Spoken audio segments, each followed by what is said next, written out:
The Bank of Canada this morning dropping its key lending rate and overnight interest rate to 3.25. That's a drop of 0.5 or 0.5%. This was widely anticipated as most economists had suggested a 0.5% cut to the overnight rate. This has come down quite a bit since its first cut in June of 2024, when the rate came down by 0.25% from 5 to 4.75%. This is certainly going to provide some relief to variable rate mortgage holders and debtors who hold lines of credit, as prime rates are widely expected to come down. This does not yet impact long-term mortgage rates because they are tied more closely to long-term bond yields.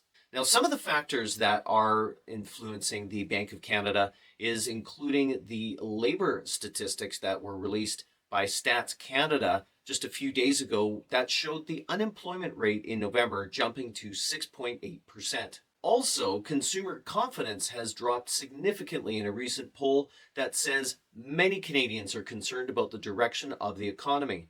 Now, headwinds in the Canadian economy will include Trump's tariffs. Trump, of course, has said that he's going to start tariffing or slapping tariffs on Canadian exports to the US. And so that's obviously a concern for any manufacturing that's here in Canada.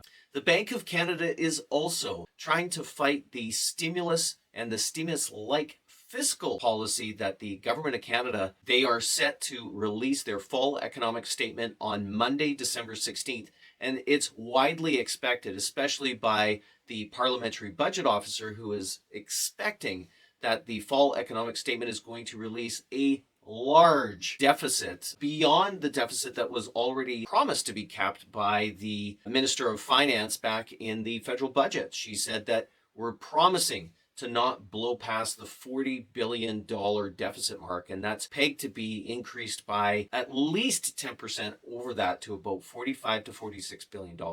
So in summary, the Bank of Canada's expected to continue to drop rates as we see more and more headwinds. One of the statements, interestingly, that they said was that because the government is cutting the immigration numbers expected for 2025, they see lower or weaker economic data that's going to be coming as a result of that, and not necessarily out of their interest rate policy. So it should be interesting. This is the last time the interest rates will move for the rest of the year. We're going to expect in the first quarter the Bank of Canada to continue, maybe more slowly. We'll see what the data provides in terms of guidance for what the Bank of Canada interest rate policy is. Thanks for watching.